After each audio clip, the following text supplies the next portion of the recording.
Good evening everyone, मैं अंजलि भारद्वाज और आप सभी का स्वागत है भारद्वाज एस्ट्रो में। आज का हमारा जो भारद्वाज एस्ट्रो में जो आज का हमारा जो टॉपिक है वो पढ़ेंगे हम सूर्य का 12 भावों में फल। तो जैसा कि मेरे दोस्तों आप सभी ये लोग ये बातें जानते हैं कि जो सूर्य होता है वो 9 ग्रह होते हैं और 9 ग्रहों में सूर्य जो होता है राजा होता है। सूर्य को एक राजा का दर्जा प्रोवाइडेड है। क्यों? क्योंकि जो सूर्य होता है वो 9 के 9 ग्रहों में राजा होता है और वो प्रकाश देने वाला ग्रह है। सूर्य रिप्रेजेंट करता है सरकार को। सूर्य होता है सरकार का कारक, पिता का कारक। हम सरकार को रिप्रेजेंट करता है सूर्य, पिता को रिप्रेजेंट करता है। और सूर्य जो है ऐसी चीज़ों को रिप्रेजेंट करता है जो पिता से जुड़ी हुई हैं। हमारे पिता के साथ किस तरीके से संबंध रहेंगे, पिता के साथ हमारा जो टाइम है हमारी लाइफ में वो किस तरीके से गुजरेगा, मतलब कि हम उनके पास रहेंगे या पिता से दूर रहेंगे या पिता हमसे दूर रहेंगे। तो सूर्य इन सब चीज़ों को रिप्रेजेंट करता है। सूर्य सरकार का भी कारक होता है। सूर्य दिखाता है कि हमें गवर्नमेंट से हमारी लाइफ में कितना लाभ मिलेगा, गवर्नमेंट से हमें कितनी ज़्यादा जो है वो उन्नति मिलेगी। साथ के साथ सूर्य ये चीज़ भी दिखाता है कि हमारी आँखों की जो रोशनी है वो कितनी तेज़ होगी। जो ज्योति होती है आँखों की उसको रिप्रेजेंट करता है सूर्य। तो सूर्य ये तक दिखाता है कि हमारे आँखों की जो रोशनी है वो कैसी रहेगी, हमारे आँखों की रोशनी कमज़ोर तो नहीं होगी या हमारी आँखों की रोशनी तेज़ होगी या उम्र के साथ साथ आँखों की रोशनी कम होती जाएगी। इन सब चीज़ों को भी दिखाता है। तो ये डिपेंड करता है कि सूर्य जो है किस भाव में बैठा है और किस राशि में बैठा है। तो आइए चलिए सबसे पहले तो ये बात हम लोग जानते हैं कि सूर्य किस भाव में बैठा है और किस राशि में बैठा है। उसी के फिर अकॉर्डिंग हम उसके फल पे चर्चा करेंगे। तो हम स्टार्ट करते हैं।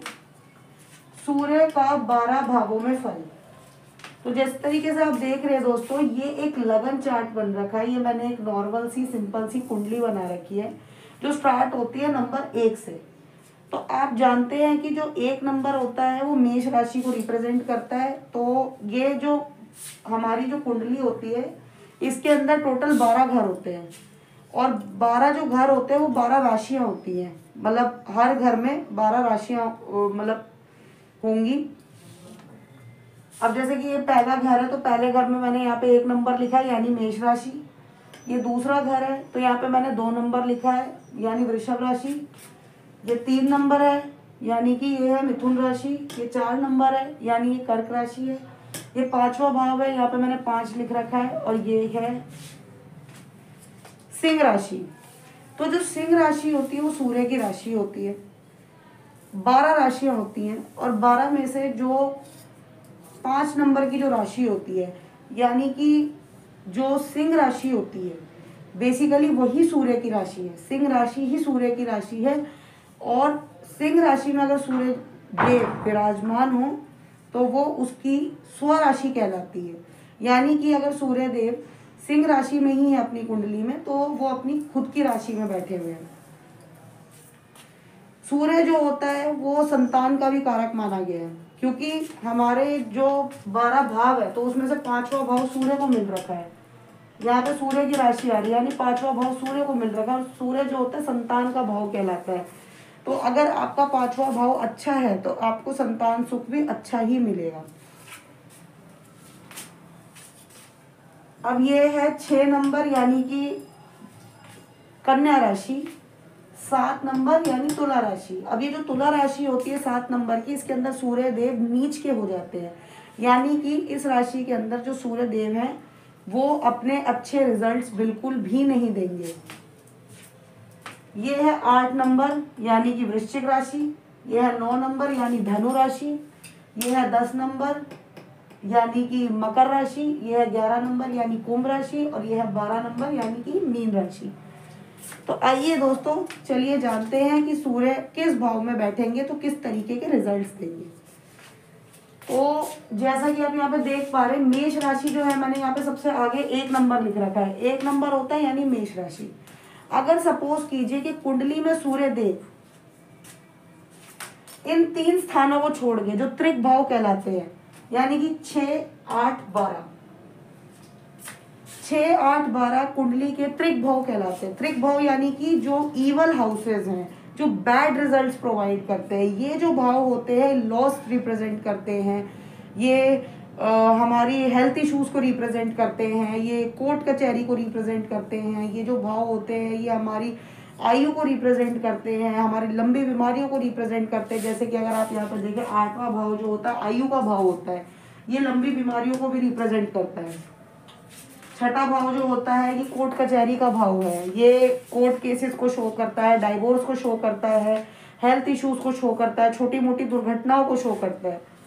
12वां जो भाव होता है ये विदेश यात्राओं का भाव है, ये विदेश यात्राओं को शो करता है, विदेशी भूमि को शो करता है। ये जो है लॉस का भाव है, हानि का भाव है। यानी कि अगर आपकी कुंडली का कोई भी ग्रह अगर 12 नंबर भाव में बैठ गया, यानी कि उस ग्रह से रिलेटेड आपको हानि महसूस करनी। आप देखेंगे सूर्य को मात्र एक ही दृष्टि मिली हुई है, वो है सप्तम दृष्टि। यानी कि सूर्य देव जिस भी घर में बैठेंगे वहां से अपने 7वें भाव को देखेंगे।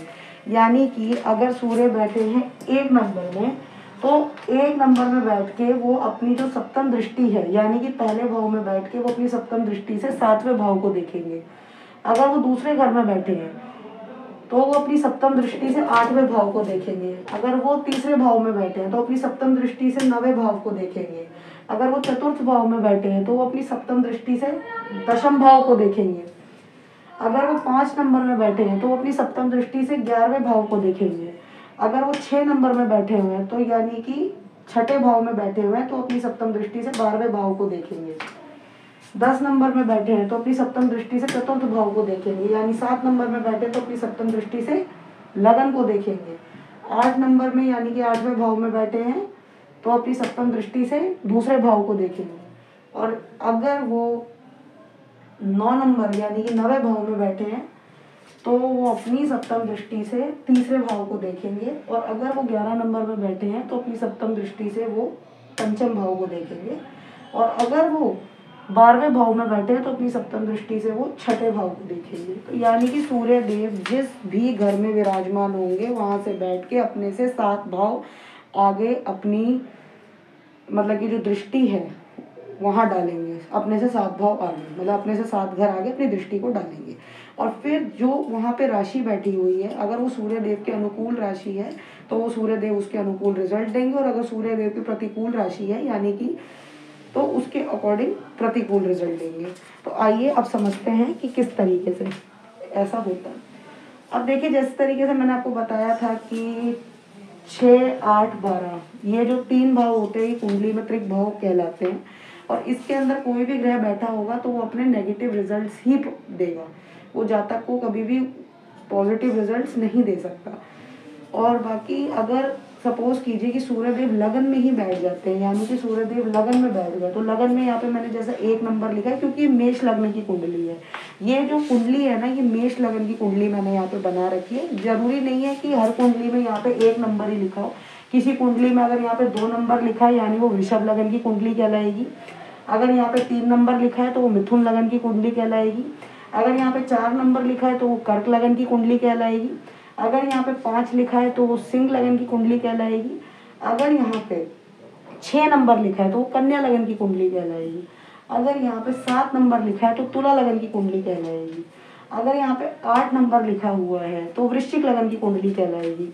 9 नंबर है तो धनु लगन की कुंडली कहलाएगी। 10 नंबर है तो मकर लगन की कुंडली होगी। 11 नंबर है तो कुंभ लगन की कुंडली होगी। और 12 नंबर है तो मीन लगन की कुंडली होगी। तो इट डजेंट मीन कि मैंने यहाँ पे 1 लिख दिया है तो ये हर जगह ये नंबर सेम ही रहेंगे, ये बदल सकती है। अभी मैंने मेष लगन की कुंडली बना रखी है बिकॉज इसी के अकॉर्डिंग जो है सारे भाव होते हैं। यानी कि अब मेष लगन की कुंडली को देख लीजिए, पहला भाव जो है मंगल को मिल रखा है हमारी कुंडली के अंदर। दूसरा भाव जो है यहाँ पे शुक्र को मिल रखा है। तीसरा भाव यहाँ पे बुध देवता को मिल रखा है, ठीक है। चतुर्थ भाव यहाँ पे चंद्र देवता को मिल रखा है, यानी कि ये जो भाव होगा चंद्रमा का भाव कहलाएगा। 5 नंबर यानी कि जो संतान भाव है सूर्य का कहलाएगा। 6 नंबर जो है यानी कि ये भी जो कन्या राशि है तो इसके स्वामी बुध बनते हैं तो बुध देवता का भाव कहलाएगा। 7 नंबर ये भी शुक्र देवता का भाव कहलाएगा, तुला राशि है यहाँ पे। 8 नंबर ये मंगल का भाव कहलाएगा क्योंकि वृश्चिक राशि है। 9 नंबर यहाँ पे धनु राशि लिख रखी है तो ये गुरुदेव का भाव कहलाएगा। 10 नंबर यहाँ पे मकर राशि लिख रखी है तो शनिदेव का भाव कहलाएगा। 11 नंबर यहाँ पे कुंभ राशि लिख रखी है तो ये भी शनिदेव का भाव है। और 12 नंबर मीन राशि यानी कि ये गुरुदेव का भाव है। तो हर जो राशि होती है उसका एक स्वामी होता है। 1 नंबर जो है मेष राशि, मेष राशि के जो स्वामी होते हैं वो होते हैं मंगल। फिर आता है वृषभ राशि, वृषभ राशि के जो स्वामी होते हैं वो होते हैं शुक्र। 3 नंबर यानी कि मिथुन राशि, मिथुन राशि के स्वामी होते हैं बुध। 4 नंबर यानी कि कर्क राशि, कर्क राशि के स्वामी होते हैं चंद्रमा। 5 नंबर यानी कि सिंह राशि, सिंह राशि के स्वामी होते हैं सूर्य। 6 नंबर यानी कि कन्या राशि, कन्या राशि के स्वामी फिर से होते हैं बुध। 7 नंबर यानी कि तुला राशि, तुला राशि के स्वामी होते हैं शुक्र। 8 नंबर यानी कि वृश्चिक राशि, वृश्चिक राशि के स्वामी होते हैं मंगल। 9 नंबर यानी कि धनु राशि, धनु राशि के स्वामी होते हैं गुरुदेव, बृहस्पति देव यानी। 10 नंबर यानी कि मकर राशि, तो मकर राशि के स्वामी होते हैं शनिदेव। और 11 नंबर भी कुंभ राशि है, उसके स्वामी भी शनिदेव ही होते हैं। और 12 नंबर यानी कि मीन राशि, तो मीन राशि के स्वामी भी बृहस्पति देव ही होंगे। तो अब हमें ये कुंडली के 12 भावों के बारे में एक तरीके से जानकारी मिल गई है। अब जो सूर्य हैं वो 5 नंबर यानी कि सिंह राशि में स्वराशित कहलाते हैं, यानी कि वो अपनी ही राशि में बैठे हैं। अगर कुंडली में कहीं पर भी सूर्य 5 नंबर में बैठा हो, 5 नंबर में सूर्य लिखा हो, यानी कि सूर्य देव जो है अपनी ही राशि सिंह राशि में बैठे हैं, तो ये बहुत एक अच्छी चीज़ है। बाकी की अगर सूर्य जो है 7 नंबर यानी कि तुला राशि में बैठे हैं, तो तुला राशि में सूर्य कभी भी अच्छे फल नहीं देंगे, क्योंकि ये सूर्य की नीच की राशि होती है। यहाँ पे सूर्य हमेशा नीच के ही फल देंगे, यानी कि जो फल सूर्य के हैं वो वाले फल नहीं देंगे, और जो उसके प्रतिकूल फल है वो देंगे। बाकी जो 1 नंबर होती है मेष राशि, वो सूर्य की उच्च की राशि होती है। यहाँ पे सूर्य एक्सॉल्टेड हो जाते हैं, यहाँ पे सूर्य उच्च के हो जाते हैं। तो दोस्तों आज के वीडियो में मैंने आपको ये एक बेसिक इन्फॉर्मेशन दी है एस्ट्रोलॉजी समझने के लिए, यानी कि जो मेरे अभी ब्रदर्स एंड सिस्टर्स हैं जो अभी न्यूली एस्ट्रोलॉजी समझ रहे हैं या सीख रहे हैं, तो उनके लिए एक बहुत छोटी सी बेसिक सी इन्फॉर्मेशन थी। यानी कि इसमें हमने ये समझ लिया कि 12 भाव होते हैं कुंडली में, हर भाव में एक राशि लिखी होती है, किस राशि का स्वामी कौन सा ग्रह होता है, सूर्य देव जो होते हैं वो किस चीज़ के कारक होते हैं, कुंडली के अंदर जो त्रिक भाव होते हैं वो कौन कौन से होते हैं, 6, 8, 12 जो मैंने आपको बताया। जहाँ पे बैठ के कोई भी प्लेनेट अच्छा रिजल्ट नहीं देता, सूर्य के पास केवल एक ही दृष्टि प्राप्त होती है, वो होती है सप्तम दृष्टि।